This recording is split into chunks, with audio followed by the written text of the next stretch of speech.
কে কে কে কে কে কে কে তুমি?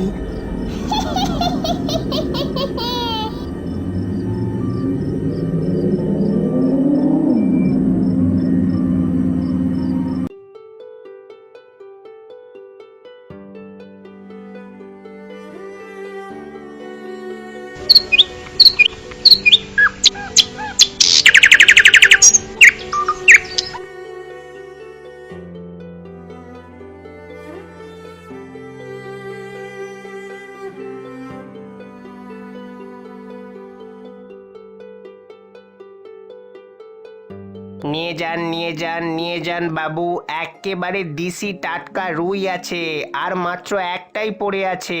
খুব ভালো মাছ। বটে, তা কত করে দিচ্ছ তোমার এই দিশি টাটকা রুই?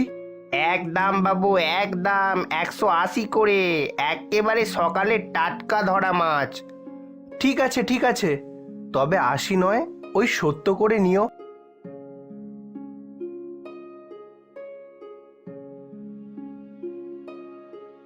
করে হরি, এই জি বাবু। ওই মাছটা আমি নেব। তুই জানিস বাজারে সেরা মাছটা সবসময় আমিই নিই। আচ্ছা বাবু, ঠিক আছে। এই ঠিক আছে মানে? মাছটা নিয়ে দরদাম করলাম আমি, আর তুমি শেষে এসে বলছো মাছটা তুমি নেবে? এই হরি, মাছটার কত দাম হয়েছে রে? আমি 180 বলেছিলাম, উনি 170 দিচ্ছিলেন। শোন হরি, আমি তোকে 200 দিচ্ছি, ওই মাছটা আমাকেই দে।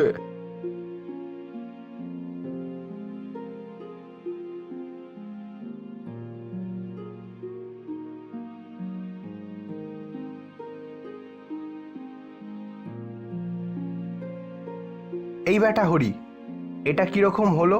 কিরকম আবার হলো? পয়সা ফেঁকো, তামাশা দেখো। হ্যাঁ, ঠিক আছে, এটা তোলা রইলো, এর হিসাব আমি তোর থেকে পরে নেব।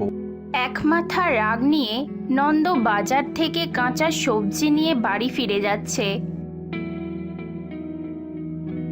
ঠিক আছে, আমিও দেখে নেব। আমার হাতের মাছ কেড়ে নেওয়া, এক মাগে শীত যায় না। হ্যাঁ, দিন আমারও আসবে, তবে মাছ নিয়ে যায়নি দেখলে আমার বউ বাড়ি মাথায় করবে। যা রণচণ্ডী বউ আমার, বাজার থেকে তো কাঁচা সবজি নিয়েছি। যাই বাড়ি গিয়ে দেখি আমার কপালে আজ কি নাচছে।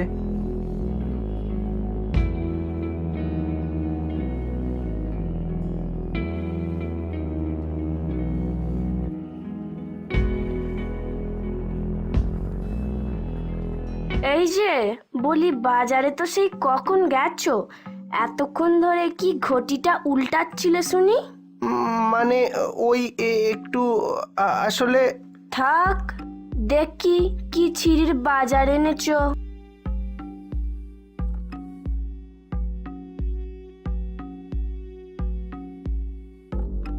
সজনের ডাঁটা। কেন, বেশ মোটা মোটা। মুড়ো ঝ্যাঁটা। ফুলকপি। সতেজ, বেশ তাজা।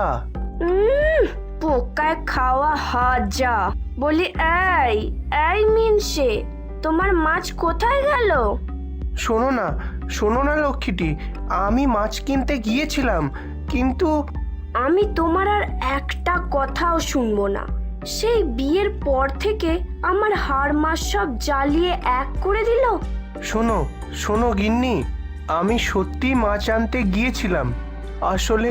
নন্দর বউ তার কোনো কথাই না শুনে বাজার করার ব্যাগ হাতে করে ঘরের ভিতরে চলে গেল, আর নন্দ সেখানেই মন খারাপ করে দাঁড়িয়ে রইল। তুমি তো আমার কোনো কথাই শুনলে না।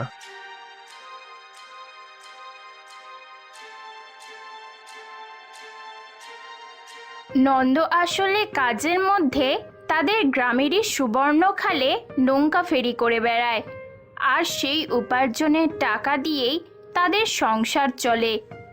সারা বছর এই খালের মধ্যে জল থাকে না, নদীতে জল বাড়লেই এই সুবর্ণখাল পরিপূর্ণ হয়ে ওঠে, আর পাশাপাশি গ্রামের মানুষ খুব সহজেই খাল পারাপার করে এক গ্রাম থেকে অন্য গ্রামে পৌঁছে যেতে পারে। বউটা আমার কথা কানেই নিল না। কথা শুনলে তো আসল ব্যাপারটা খুলে বলবো। রাগে গজগজ করতে করতে চলে গেল। আর যদি বাজার থেকে মাছটা নিয়ে আসতাম তাহলে কোনো ঝামেলাই হতো না। সব ঝামেলার গোড়া হলো ওই বনমালীটা। আচ্ছা, ওর মতো কি আমার অনেক টাকা আছে যে বেশি দাম দিয়ে মাছ কিনবো?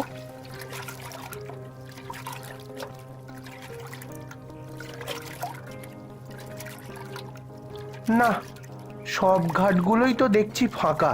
এই বেলাও কি তবে খালি হাতে বাড়ি ফিরতে হবে নাকি? ওরে বাবারে, সকালবেলায় মাছ না নিয়ে যাওয়ার জন্য বউ তেতে আগুন হয়েছিল। আবার এখন যদি খালি হাতে ফিরি তাহলে সেই আগুনে হয়তো আমাকে জ্বালিয়েই দেবে।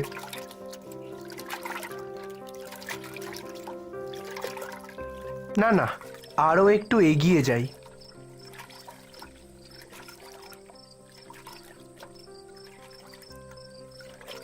ওই তো সামনে একটা ঘাট আছে না?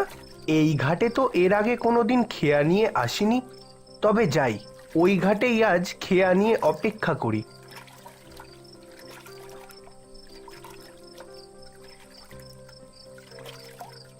নন্দ তার বউয়ের ভয়ে আজ অনেক দূরে অচেনা এক ঘাটে তার নৌকা নিয়ে এসেছে ফেরি করার জন্য। এদিকে সূর্যদেবও আকাশের কোলে ঢলে পড়েছে। সেই খালপাড়ের ঘাটে অন্ধকার নেমে এসেছে। এ যে অন্ধকার করে এলো, এখনো তো এদিক ওদিক কাউকে দেখছি না।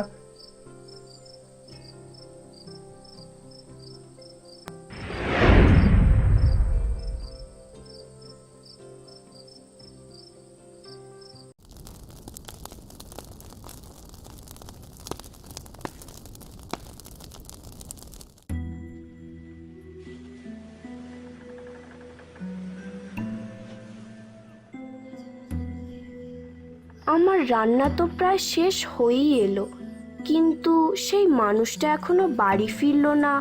সকালে না হয় মাছ না নিয়ে আসার জন্য আমার একটু অভিমান হয়েছিল।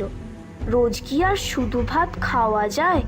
সেই যে কোন সকালবেলা মানুষটা বেরিয়ে গেল, এখনো তার ফেরার সময় হলো না।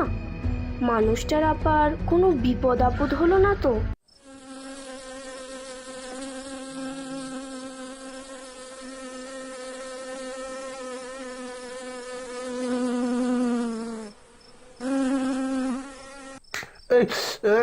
কে রে কে? ও মশা, ধুর ছাই, ভাল লাগে না। বেশ শান্তিতে ঘুমাচ্ছিলাম, ব্যাটার মশা এসে ঘুমটা কেচিয়ে দিল।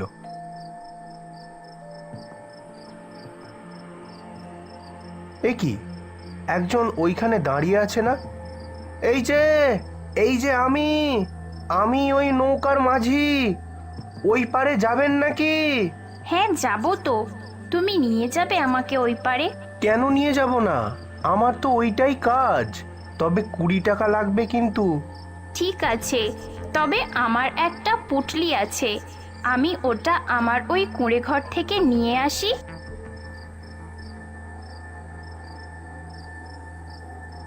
কুঁড়ে ঘর? এ কি, এখানে কুঁড়ে ঘর এলো কোথা থেকে? আমি যখন এই ঘাটে এলাম তখন তো এখানে কিছু ছিল না। এই যে শোনো, কে তুমি? কি তোমার পরিচয়? আর তুমি একা সন্ধ্যের পর এই খালপাড়ের বাঁশতলায় কি করছো? আমি তো এখানেই থাকি। এই খালপাড়ের বাঁশতলা আমার খুব ভালো লাগে। আমি তো মরার পর থেকে এই খালপাড়েই ঘুরে বেড়াই। মরার পর? মানে? হ্যাঁ রে, মরার পরই তো। এই ঘাটে কেউ আসে না, তবে আজ দেখি একটা নৌকা পাড়ে দাঁড়িয়ে। তাই তো তোর ঘাড়ে চেপে ওই পাড়ে যাওয়ার স্বাদ হলো। কে কে কে কে কে কে কে কে তুমি? কি রে, চল এবার, আমাকে ওই পাড়ে নিয়ে যাবি না? ভূত ভূত ভূত। আয় আয় আমার কাছে, আজ তোর ঘাড়ে চেপে আমি খালের ওই পাড়ে যাব।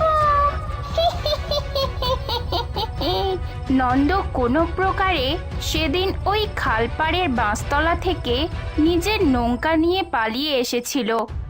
আর তার সাথে ঘটে যাওয়া ঘটনা সে তার বউকে কিচ্ছু বলেনি।